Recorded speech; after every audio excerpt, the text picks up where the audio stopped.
is the process of supplying water to crops in the field at the right time. It is essential for healthy crop growth, especially in region with irregular rainfall. इससे पहले ये videos में हम already agriculture practices को discuss कर चुके हैं, जहाँ पर हमने पहले ही इरिगेशन के बारे में बात करी थी कि इरिगेशन क्या है। इरिगेशन एक ऐसा प्रोसेस है जिसमें क्रॉप्स तक, पौधों तक पानी को पहुँचाया जाता है, जिससे कि प्लांट्स जो है उस पानी का यूज़ कर सके और अपने आप को ग्रो कर सके।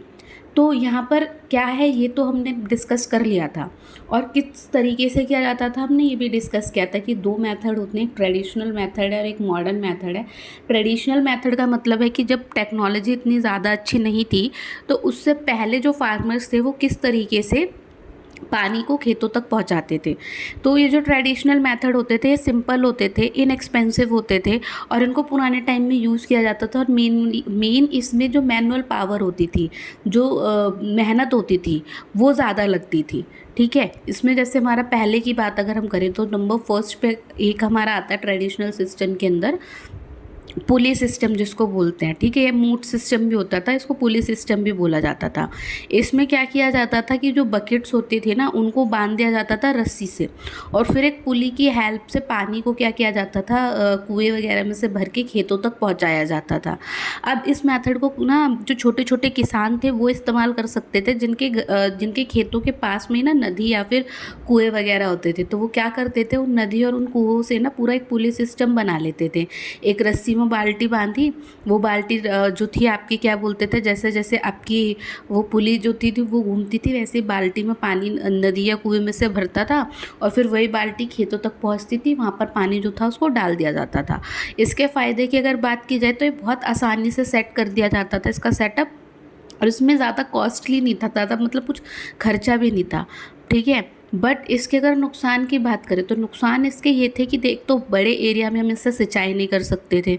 दूसरा, इसमें मेहनत बहुत ज़्यादा लगती थी, लेबर इंटेंसिव था। बाल्टी बांधने के लिए, बाल्टी नीचे उतारने के लिए, खेत में डालने के लिए किसी न किसी लेबर की ज़रूरत होती थी। तो ये हो गया हमारा पहला मेथड पुली सिस्टम, जिसमें हमने पुली की हेल्प ली। ठीक है, पुली से हमने क्या किया, बकेट को इधर से उधर, उधर से उधर पहुंचा के पानी को जो है ट्रांसफ़र करवा दिया। दूसरा आता हमारा चैन पंप सिस्टम। इसमें क्या किया जाता था, बहुत सारी बाल्टियों को चैन से बांध दिया जाता था और पहिए से ना उस चेन को घुमाया जाता था। जैसे जैसे वो व्हील रोटेट होता था, बाल्टी अपने आप कुएं में आती थी या नदी में जाती थी, वहाँ से भरती थी, और भरने के बाद फिर वापस अपने आप कहाँ तक पहुँचती थी, खेत तक पहुँचती थी। अगर इसके फ़ायदे की बात करें तो इसमें फ़ायदा ये था कि ना इससे पुली सिस्टम से ज़्यादा अच्छा सिस्टम था ये। ठीक है, और इसमें अगर नुकसान की बात करें तो अभी भी हमें या तो जानवरों का इस्तेमाल करना पड़ रहा था या खुद हमें मेहनत करनी पड़ रही थी, और अभी भी इस तरीके से हम बहुत बड़े एरिया में पानी जो है सप्लाई नहीं कर सकते थे। तो हमारी बहुत बड़ी जो एक खेत होते थे उनमें इस सिस्टम के थ्रू सिंचाई नहीं की जा सकती थी, ये पॉसिबल नहीं था। थर्ड मेथड पे आ जाता है ट्रेडिशनल मेथड के अंदर, इसको बोलते हैं ढेकली मेथड। इसमें क्या था, एक लीवर बेस्ड सिस्टम बनाया जाता है जहाँ पर एक लंबी सी लकड़ी की वुडन बीम होती थी। ठीक है, उसका यूज़ किया जाता था बाल्टी को उठाने के लिए, बकेट को उठाने के लिए, जिसके अंदर की पानी होता था। और बेसिकली इसमें सिंपल फिजिक्स का इस्तेमाल किया जाता था, और इसका नुकसान ये था कि ये टाइम कंज्यूमिंग और लेबर डिमांडिंग प्रोसेस था। इसमें लेबर की बहुत ज़्यादा ज़रूरत होती थी। इस सिस्टम के अंदर पानी जो है वो पहुंचाया जा रहा था, लेकिन इसमें भी हमें बहुत ज़्यादा मेहनत लग रही थी। नेक्स्ट मेथड इज़ राहत या फिर पर्शियन व्हील मेथड जिसको बोलते हैं। इसमें क्या किया जाता था, जानवरों की मदद ली जाती थी। तो जानवर जो होते थे वो एक पहिए को रोटेट करते थे, और उस पहिए को जब वो रोटेट करते थे तो उसके साथ जो मल्टीपल कंटेनर्स लगे होते थे वो भी रोटेट करते थे, जिससे कि उनमें पानी भरता था कुएं में या नदी में से, और फिर उसके बाद उनको कहाँ पहुँचाया जाता था, खेतों तक पहुँचाया जाता था।